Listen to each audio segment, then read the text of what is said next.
작년쯤에 제가 가족들하고 유럽 여행을 다녀왔는데 그때 잘 했습니다.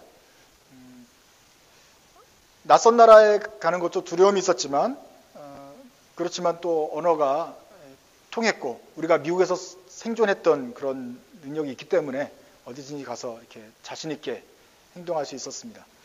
특별히 영국에 가서는 수월하게 도착을 했습니다.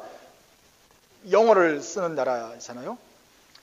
그래서 비행기에서 내려서 이제 기차로 들어가서 영국 런던 시내로 들어가게 되었습니다. 근데 거기서 이제 문제가 생겼습니다. 지하철에 내려서 전철에 내려가지고 이제 역을 빠져나와서 지상으로 나와서 거기서 이제 호텔로 가야 되는데 그 역에서만 우리가 1시간을 헤맨 것 같습니다. 온 가족이 처음 가보는 곳이고 정보도 없었고 그래서 내렸는데 알고 보니 거기가 영국 역 중에서도 가장 복잡한 역 중에 하나이며 또 최고로 많은 노선, 6개 노선이 지나다니는 역이었습니다. 판크레스 역이라는 마치 해리포터에 나오는 그 역처럼 아주 그냥 큰 역입니다. 거기서 저희 가족들은 짐을 하나씩 끌고서 시골에서 올라온 가족이 되어가지고 이거 어디로 나가야 되나 한동안 막 쳐다보면서 공황에 잠시 빠졌습니다. 출구를 도대체 알 수가 없었습니다. 마치 강남역에 처음 온 시골 사람이 강남역 1번 출구, 2번 출구 그 많은 그 상가 속에서 어디로 나가야 될지 모르는 상황과 마찬가지였습니다. 그래서 제가 한참 동안 우리 가족도 의견이 분분하고 영국이와 예수미도 이제 아빠에 대해서 실망을 하기 시작하면서 제가 이제 결단을 내렸죠. 가장 확실한 곳으로 가자. 저기 엑싯이라고 써있다. 엑싯, EXIT. 절로 가자. 저기가 길이다. 일단 나가고 보자. 그래서 끌고 갔습니다. 그런데 이게 사람들이 없는 쪽으로 점점 가는 거예요. 일단은 사살표를 따라 가는데 점점 기분 좋아지고 이렇게 지하로 내려가는 통로에 엑싯이라고 써 있는 거예요. 직원이 보더니 어디로 가느냐고 막는 거예요. 엑싯으로 일단 나가자. 엑싯이다 그랬더니 엑싯은 영국에서는 이 직원 전용 비상 출구인 거예요. 그럼 어디로 나가냐? 웨이 아웃이라고 써 있다. 나가는 길. 웨이 아웃인 거예요. 그러니까 이제 보니까 사방에 웨이 아웃이 다 써 있는 거예요. 그래서 그 지역으로 다시 이제 올라와서 웨이 아웃으로 나왔습니다.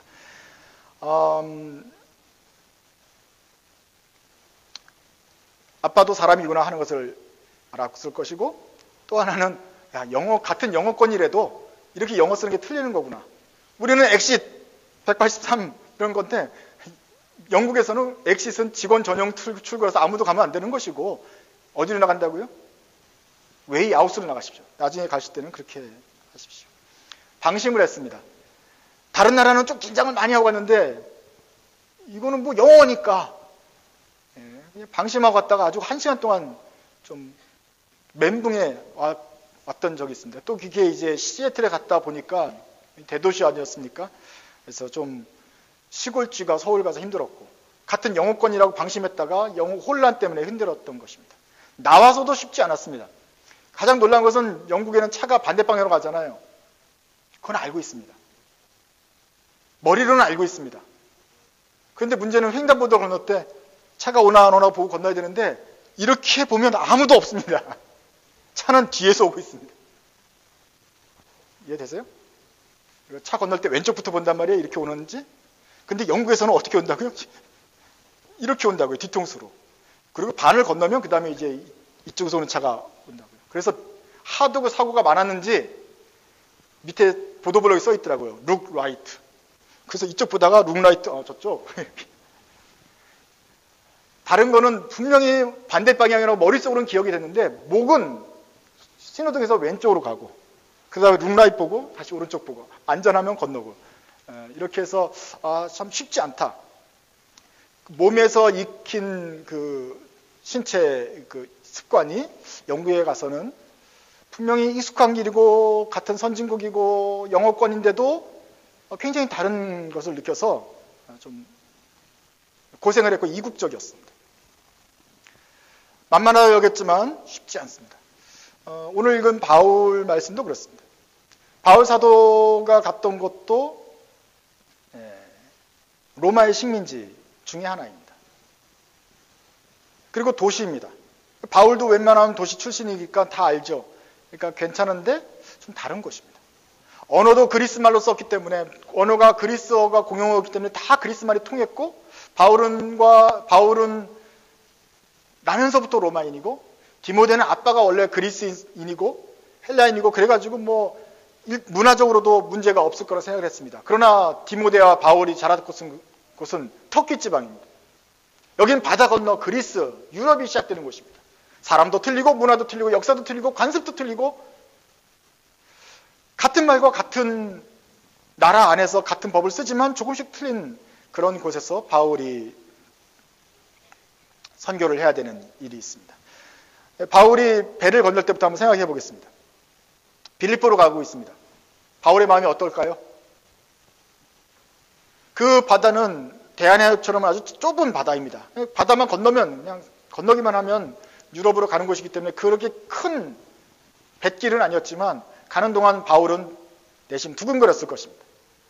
왜냐하면 하나님께서 어떤 일을 펼치실지 이 기도를 통해서 지난밤 꿈에 마케도니아로 건너가라는 꿈을 보여주셨기 때문에 가긴 가니까 어떠한 일이 기다렸을지 기대하는 마음이 부풀었을 것입니다.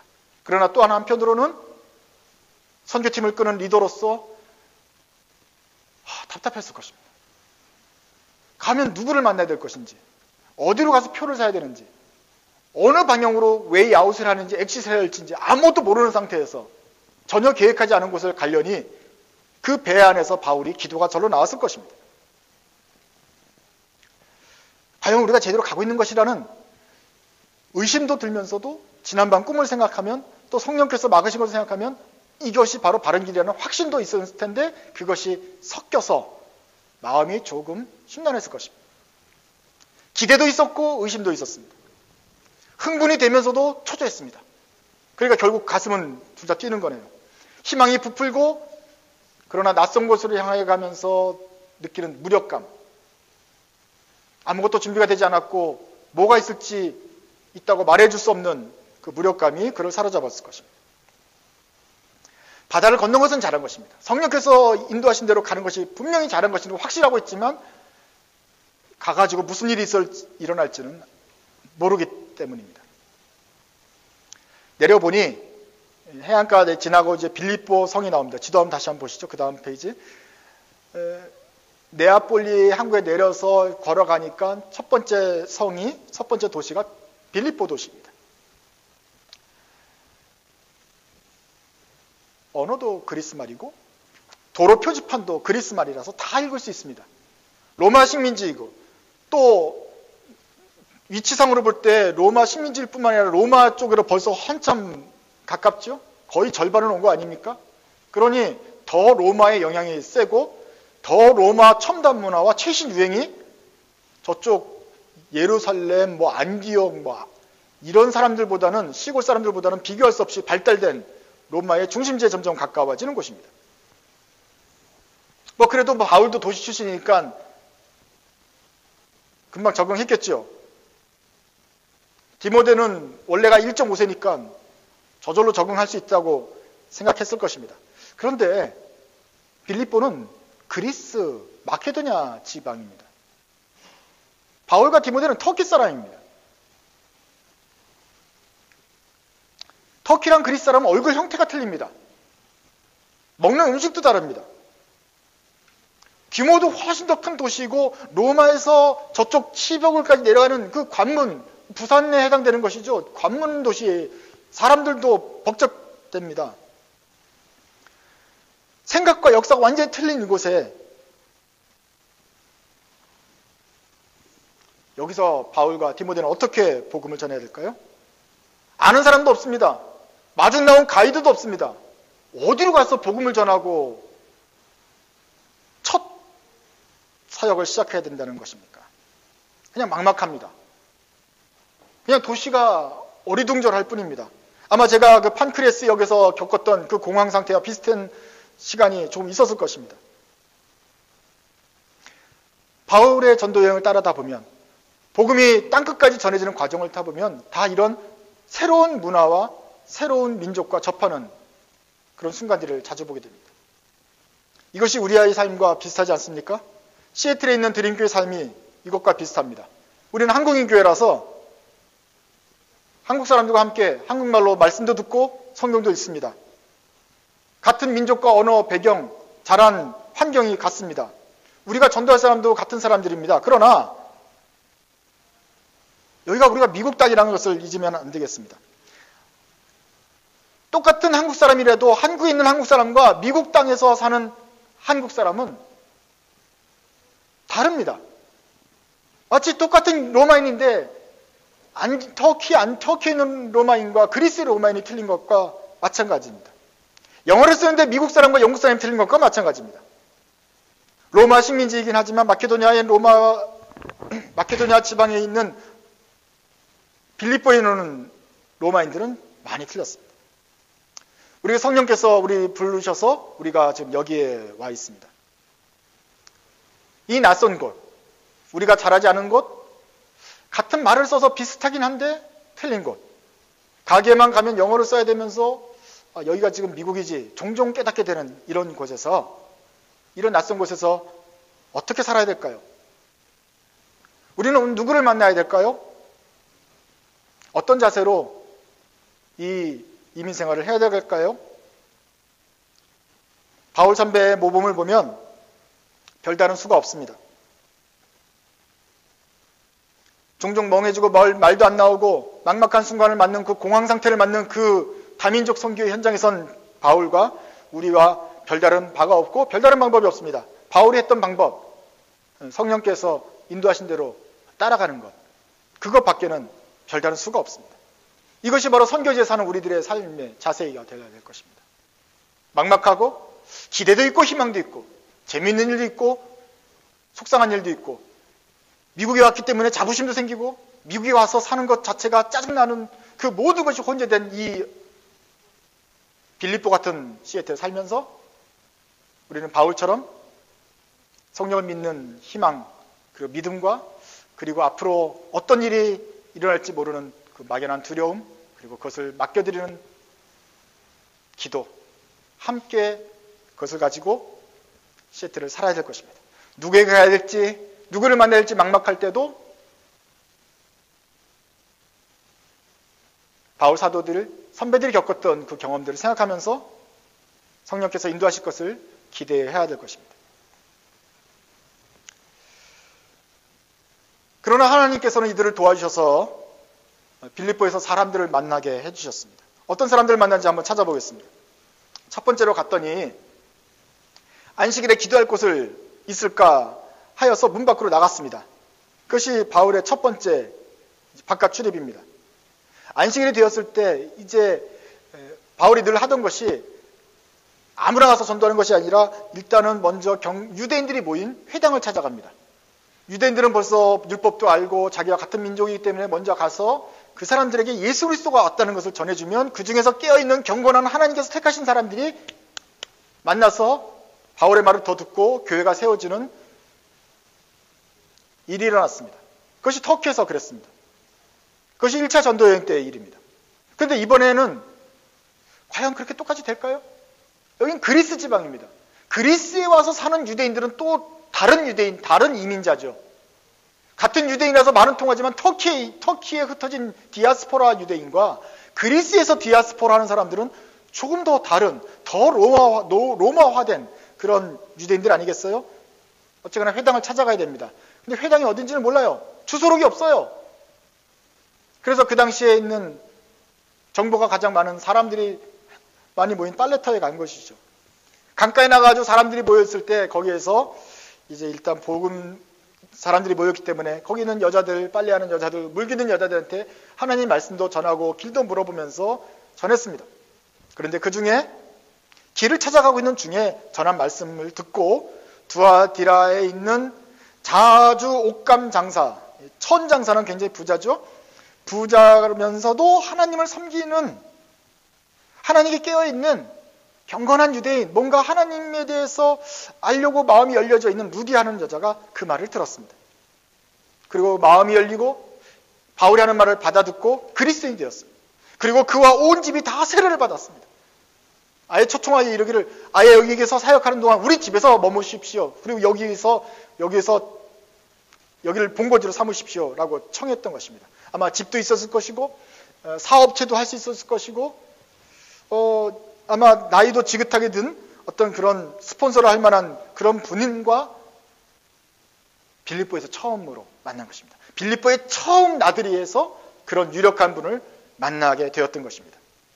여기 보면 보통은 김범순의 집 식구들, 남자애를 대표로 해서 그 집을 교회로 칩니다. 빌레본에 있는 집과 그 교회들 이렇게 하는데, 루디아와 그의 집이 다 세례를 받았다라고 말을 해요.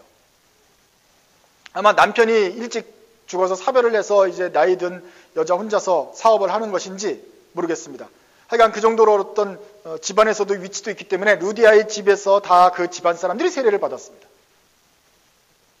이런 분을 만나기도 쉽지 않죠.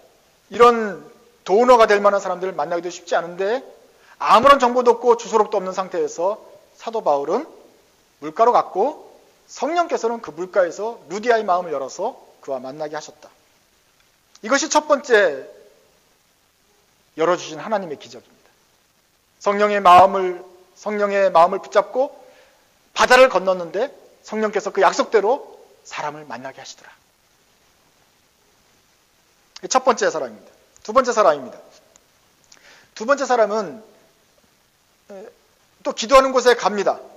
이제 또 회당에 가서 전도하려고 또 가는데 거기에 점치는 귀신 들린 여종 하나가 만나요.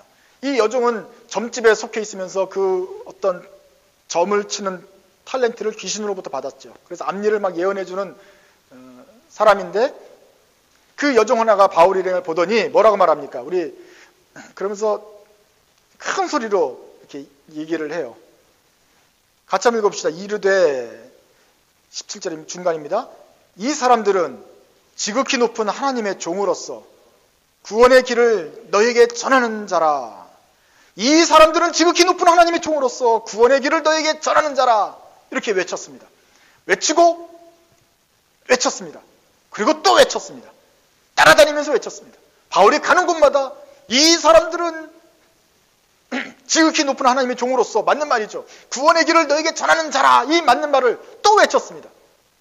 얼마나 동안 했어요? 이 같은 날을 이같이 여러 날을 하는지라.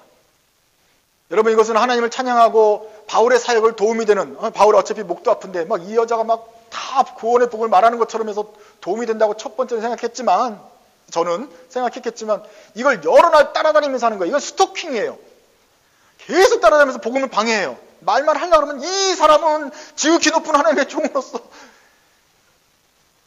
바울이 어떻게 했습니까? 바울이 심히 괴로워해서 여러 날 동안 지긋지긋하게 되는 거죠. 그래서 그 귀신에게 이르되 예수 그리스도의 이름으로 내가 명하노니 그에게 나와라. 그래서 그 귀신을 내쫓았습니다. 웬만하면 그냥 봐주려고 했는데 내쫓아버렸습니다. 그래서 그 종이 나았습니다. 그 종이 과연 그 다음부터 나온 다음에 예수를 믿었는지는 안 믿었는지는 나와 있지 않습니다. 아마 잘 되었을 것입니다. 근데 문제는 그 종을 고용한 점집비입니다. 이 종의 능력만 믿고 점집을 차려서 돈을 많이 벌었는데 이 종이 능력을 잃어버리고 바울 때문에 잃어버리게 되었으니 이제 주인은 점집을 문을 닫아야 되는 뱅크럽시가 돼야 됩니다. 경찰에 신고합니다. 저 어디서 이단들이 와가지고 로마 사람들이 도무지 받을 수 없는 이상한 걸 전해가지고 사람들을 휘두른다. 미풍양속을 저해하는 저 집단들을 신고합니다. 그러니까 다 로마 빌립보 주인들과 빌립보 경찰들이 다 아는 사이잖아요. 신고를 하자마자 경찰들이 잡아가가지고 바울을 체포합니다.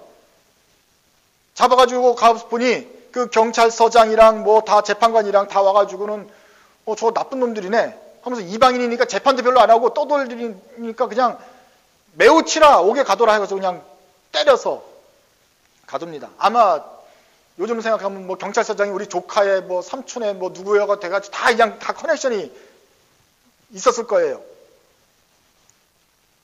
원래부터 많이 알던 사람들이 그 사업이 망해졌다 그러니까 바울 일행을 그냥 매우 치어서 감옥에 그냥 가두게 된 것이죠. 이 사람들이 바울이 여기 와서 세 번째로 만난 불의들입니다. 다 난데없이 잡아가고 매우 치고 그리고 그냥 재판도 없이 옥에 가두는 나쁜 부패한 경찰들. 이것이 바울이 만난 사람들입니다.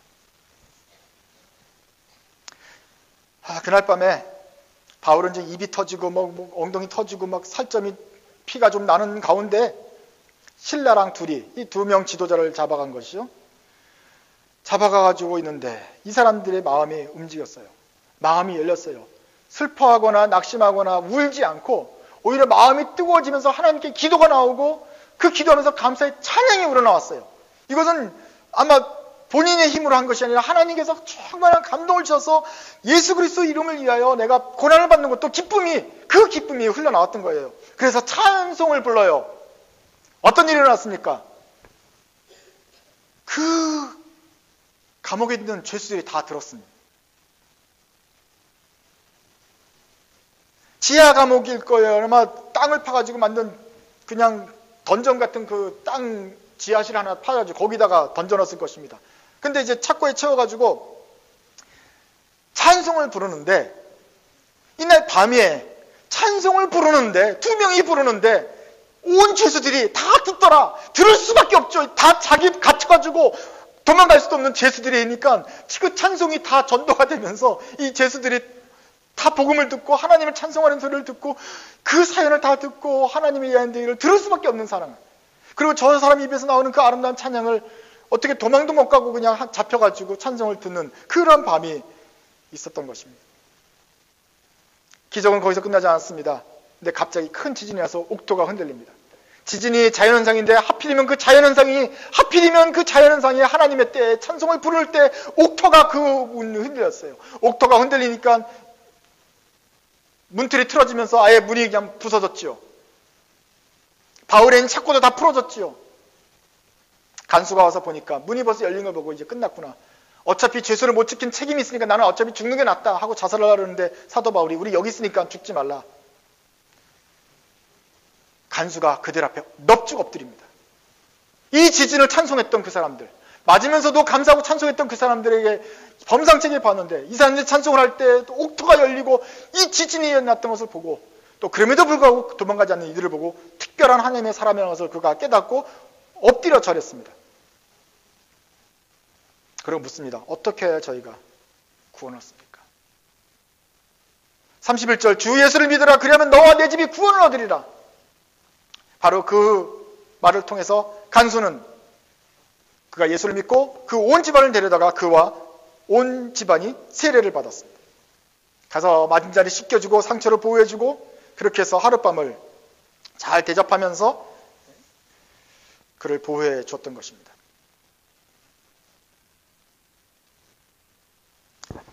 그 다음날 날이 밝았습니다. 다시 이제 경찰서장 재판장 앞에 모여가지고 서는데 이제 바울이 그때 말하죠. 하도 때려가지고 경황이 없어서 말을 못했는데 내가 원래 로마 시민이다. 어떻게 이렇게 법도 집행하지 않고 이렇게 하느냐. 내가 야만인인 줄 아느냐. 저 터키에서 온 저 시골 사람인 줄 알았느냐. 옷차림이 그랬죠. 배우지도 못한 사람인 줄 알고 시민도 아닌 걸로 알고 저기 야만인이 왔는 줄 알고 했는데 보니까 배운 사람이면서 로마 시민이라는 거예요. 덜덜 떨면서 권하여 제발 이 성에서 떠나주기를 청했다고 말했습니다. 이렇게 보면은 이제 사도 바울이 온갖 기적과 역사로 다 경찰서 옆에서 떠나주기를 청하는 굽신대는 걸 보면서 이렇게 거드름 피면서 나왔다고 여러분 생각할 수가 있어요.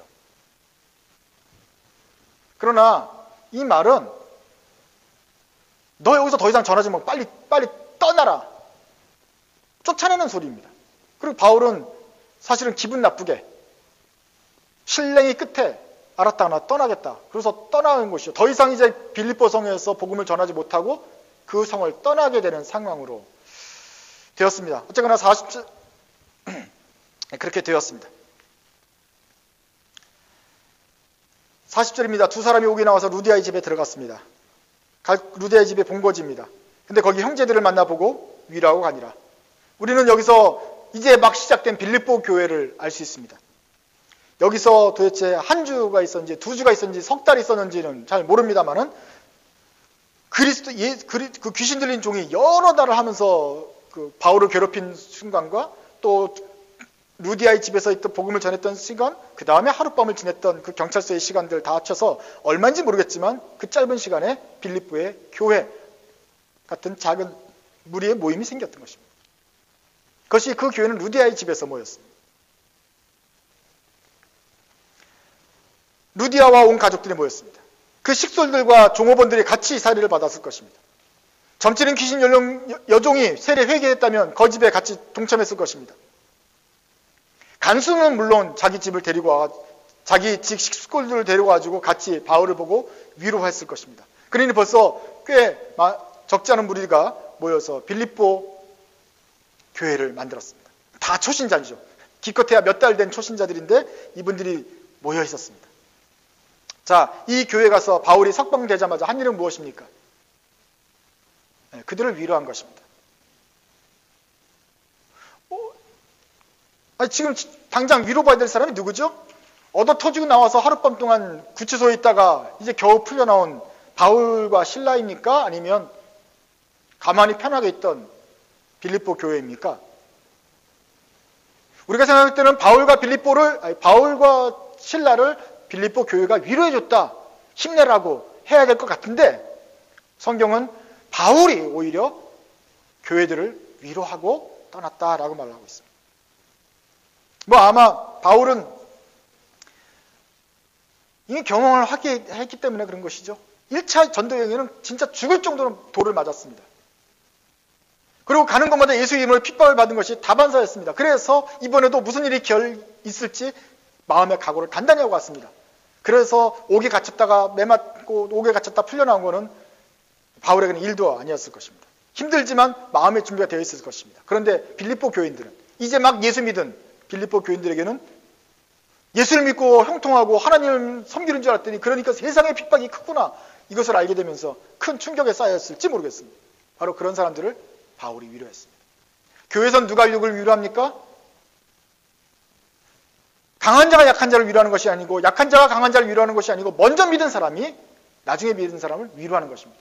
왜냐하면 늦게 믿은 사람은 믿음이 연약하고 하나님 아는 지혜가 부족하고 하나님께서 어떻게 인도하시는 성령에 대한 경험이 적기 때문에 고생을 더 많이 했어도 먼저 믿은 사람들이, 믿음이 더 강한 사람들이 덜 믿은 사람들을 위로해주고 격려해주는 것입니다. 바울 선배가 바로 이렇게 했습니다. 그래서 이 사람들을 위로해주고 교회를 위로하고 그리고 떠나갔습니다. 이것이 바울이 빌립보 여행의 줄거리입니다. 그래서 이 빌립보 전도는 성공입니까? 실패입니까? 성공과 실패를 말하기 전에 스코어를 정확하게 매겨야 되죠? 좋은 점은 이쪽에서 매기십시오. 이쪽에서는 마이너스를 내시면 되겠습니다. 루디아를 만나서 그 온 집을 세례를 줬습니다.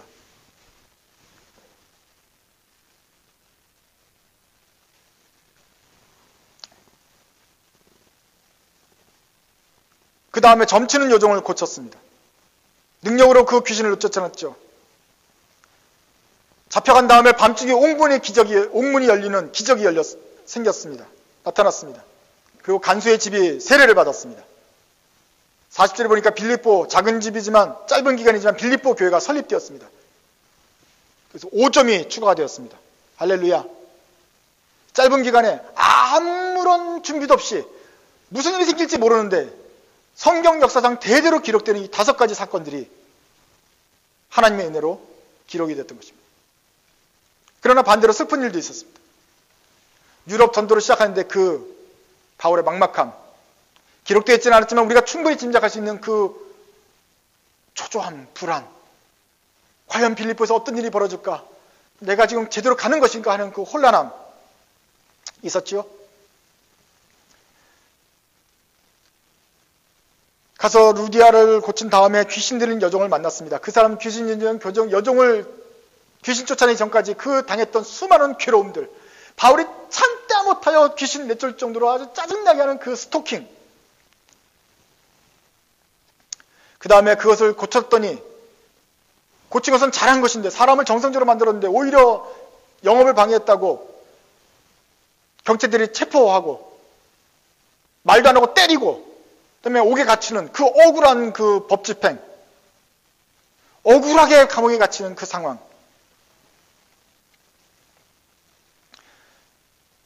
그다음에 결정적으로 맞는 게 제일 아팠겠죠. 얼굴이 터졌을 것입니다. 어디가 째졌을 것입니다. 피가 났을 것입니다. 멍이 들었을 것입니다. 그저 종을 고친 것 뿐인데, 귀신 하나 고친 것 뿐인데 죽도록 맞았습니다. 그 다음에 결과적으로는 마을에서 오해가 풀려서 이제 복음을 전할 수 있게 되었습니까? 아닙니다. 너네 나가! 쫓아낸 것입니다. 너네 가라! 더 이상 여기서 일 만들지 말고 가라! 너네가 계속 있으면 무슨 일이 생길지 모른다. 협박을 당하고 그 마을에서 있을 수 없이 쫓겨났습니다. 좋은 점도 5이 있지만 슬픔고 힘들고 억울한 점도 5개나 생겼습니다. 사도 바울이 거의 가지 않았으면 생기지 않았을 일이었습니다. 그런데 여기에서 그런 일들을 만났습니다. 여러분, 여기서 성공입니까? 실패입니까? 성공이죠. 빌립보 교회가 세워지고 사람들이 구원을 받았으니까 성공이죠. 거기에 그러나 그만큼 동일한 양의 고생과 핍박이 뒤따랐습니다.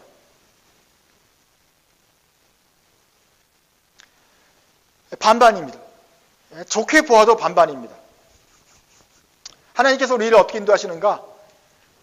꼭 이걸 적용하면 우리에게도 기쁨 반, 슬픔 반, 보람 반, 짜증 반, 이것이 그리스도인의 삶이 될지 모르겠습니다.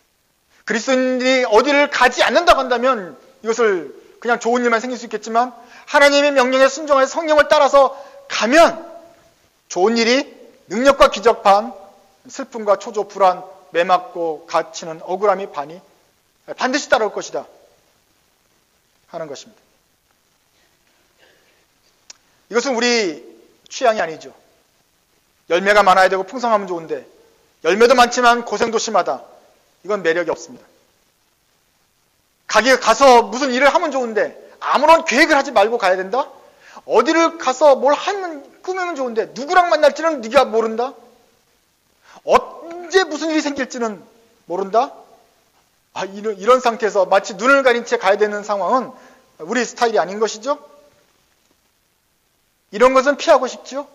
그러나 하나님께서 바로 이런 상황으로 바울을 인도하셨고 그런 캄캄한 곳에서 하나님의 일을 이루셨습니다.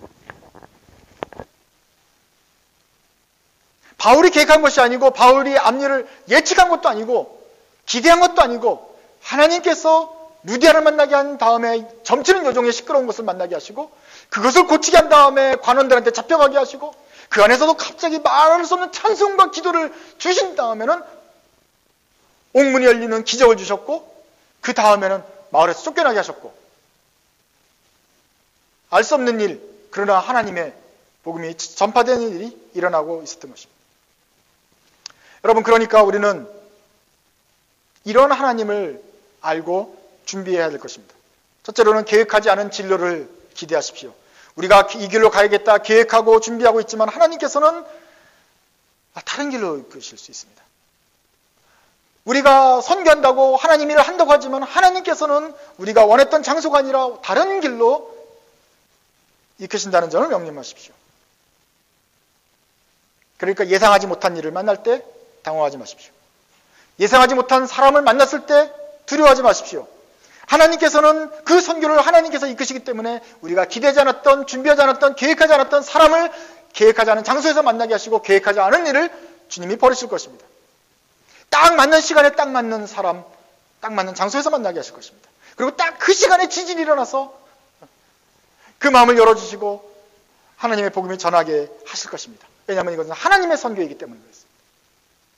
예수 그리스도의 제자인 여러분, 예수님의 선교에 동참하여 하나님의 선교를 하는 사람으로서 하나님이 행하시는 일에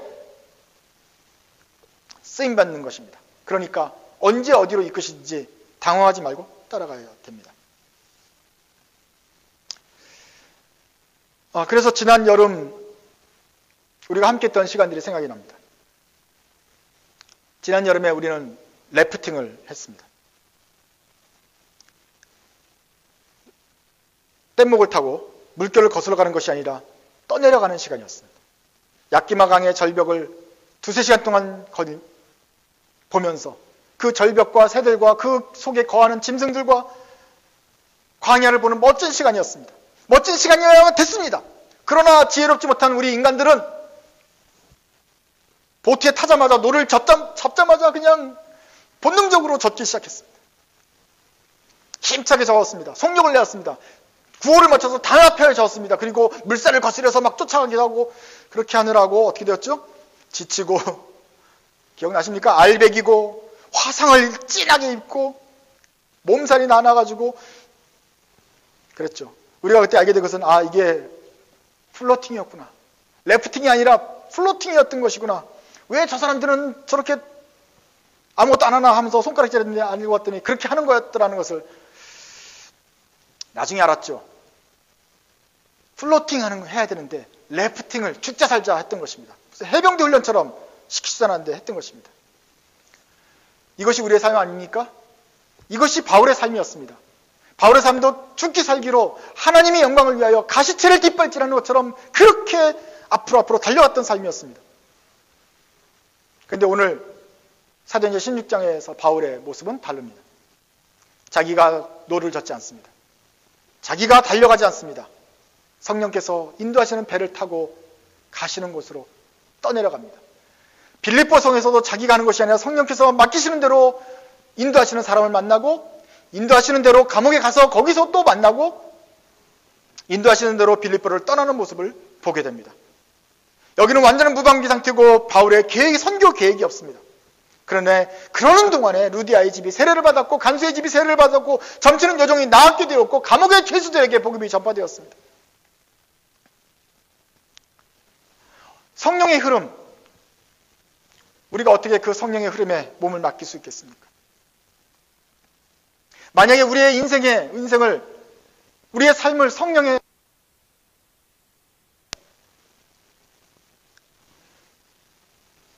성령님께서 우리가 알지 못하고 계획하지 못했던 그런 장소에서 준비하지 않은 만남을 주시고 생각하지도 못한 일을 겪게 하실 때 우리는 어떤 자세를 가져야 되는 것일까요? 잠언 16장 9절에 이렇게 되어 있습니다. 사람이 마음으로 그 길을 계획할지라도 그 길을 인도하시는 이는 여호와시다. 사람이 마음으로 그 길을 계획하더라도 그 길을 인도하시는 이는 여호와시다. 연초가 되어서 우리가 개인이 가정에서, 직장에서, 그리고 교회적으로 계획을 세웁니다. 계획은 세워야 됩니다. 그러나 그 속도와 방향을 조절하시는 분은 누구입니까? 만남을 주선하는 사람은 누구입니까? 우리가 생각했던 규모와 그 시기를 인도하시는 분이 하나님 아니십니까? 특별히 선교와 주님의 영광을 위한 모든 일들이 주님께 속해 있기 때문에, 주님의 이름을 위하여 하는 모든 일들은 바로 주님의 것이기 때문에 우리가 많은 영광을 돌려드리고 싶어서 더 많이 하고 싶지만 그 속도와 방향, 그리고 만나는 사람 시기와 방법을 조절하시는 분이 바로 하나님이라는 것을 우리는 인정하셔야 되는 것입니다. 우리가 할 수 있는 일은 결정하십시오. 그러나 그 길을 최종적으로 인도하실 분은 권한은 하나님께 있다. 내가 가는 것이 아니라 하나님이 가신다. 나의 사람이 아니라 하나님의 사람을 하나님의 방법으로 구원하신다라는 것을 기억하십시오. 그렇게 하면 우리가 가는 자세를 취할 수 있을 것입니다. 여러분은 이 하나님의 길을 갈 때 지난번처럼 노를 힘차게 저어서 해병대처럼 래프팅 하겠습니까? 아니면 주님께서 원하시는 대로 플로팅 하면서 가겠습니까? 2018년이라는 낯선 땅으로 우리가 들어왔습니다. 맨날 오는 해이기 때문에 익숙할 것입니다. 그러나 전혀 다른 세상 아닙니까? 이 낯선 땅에서 우리는 누구를 만나게 될지, 누구를 만나러 어디로 가야 될지 아무도 모릅니다. 새로운 모험이 시작될 것입니다. 성령께서 도도히 흐르는 강물처럼 우리를 성령께서 원하는 곳으로 이끌어 가실 것입니다. 이 배에 타신 여러분, 방향을 돌려서 노를 저어서 거슬러 가겠습니까? 아니면 그 흐름에 몸을 맡기면서 찬송과 기도로 옆에 있는 새들과 환경들을 관찰하면서 주님이 하신 일을 보면서 기쁨으로 가시겠습니까?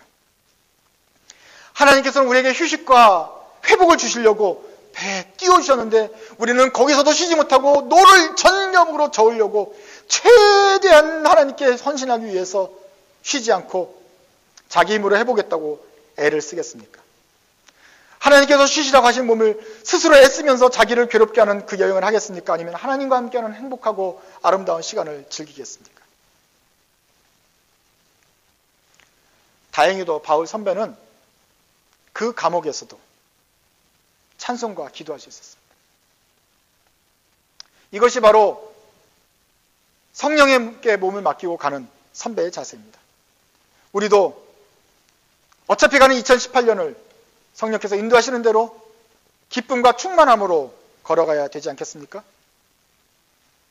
만약에 우리가 잠시 감옥에 갇히는 일이 있더라 할지라도 그 속에서 하나님께서 주시는 충만함과 기쁨으로 찬송하고 기도할 수 있다고 한다면 바로 그 시기에 필히 하나님은 옥토가 흔들리는 기적을 보여주셔서 주님의 길을 열어주시고 우리를 석방시켜 주시지 않겠습니까? 우리가 사는 곳이 바로 선교지입니다. 이왕 선교지에서 이왕 새로운 한 해를 살아가야 한다면 하나님과 함께 찬송과 기도가 풍성한 한 해를 맞고 싶습니다. 우리가 찬송하며 기도하고 찬송하는 동안 하나님께서 하나님의 일을 친히 이루어 가실 것입니다. 우리는 그러면 그 일을 보면서 더욱 찬송과 기도 그리고 믿음이 강해질 것입니다. 이것이 주님의 제자들이 성령께 몸을 맡기고 성령에 떠내려가는 삶입니다. 힘껏 저어도 좋지만 주님께서 떠내려 가시라고 하실 때에는 여러분들은 평안하게 떠내려가면서 주님께서 행하시는 일을 보시면서 찬송과 기도가 풍성한 올 한 해가 되시기 바랍니다. 기도하겠습니다.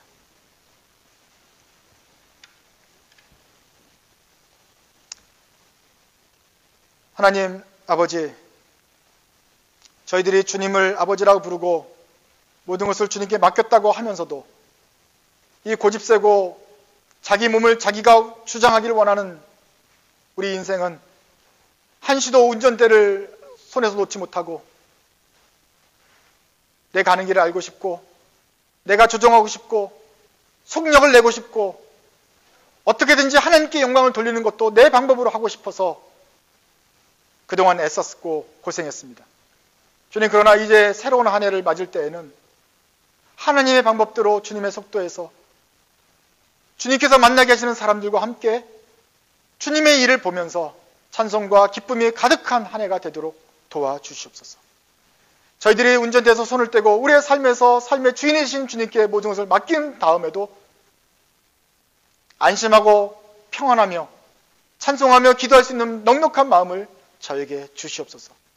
그래서 참으로 주님께서 하셨다 라고 보면서 간증하며 찬송하며 서로를 격려하고 위로하는 우리 드림교회 식구들, 가족들이 되게 하여 주옵소서. 지난해 주신 교훈을 생각합니다. 우리가 뗏목을 힘껏 휘저어서 몸을 괴롭게 하는 것이었는데 그것이 아니라 성령의 도도한 흐름에 몸을 맡기면서 그 주님의 자연을 감상해야 했었던 것을 저희가 알게 되었습니다. 올해는 주님께 몸을 맡기고 은혜의 강물에 떠내려가는 그래야 해서 풍성한 우리 식구들 되게 하여 주시기를 원합니다. 예수님 이름으로 감사하며 기도드립니다. 아멘.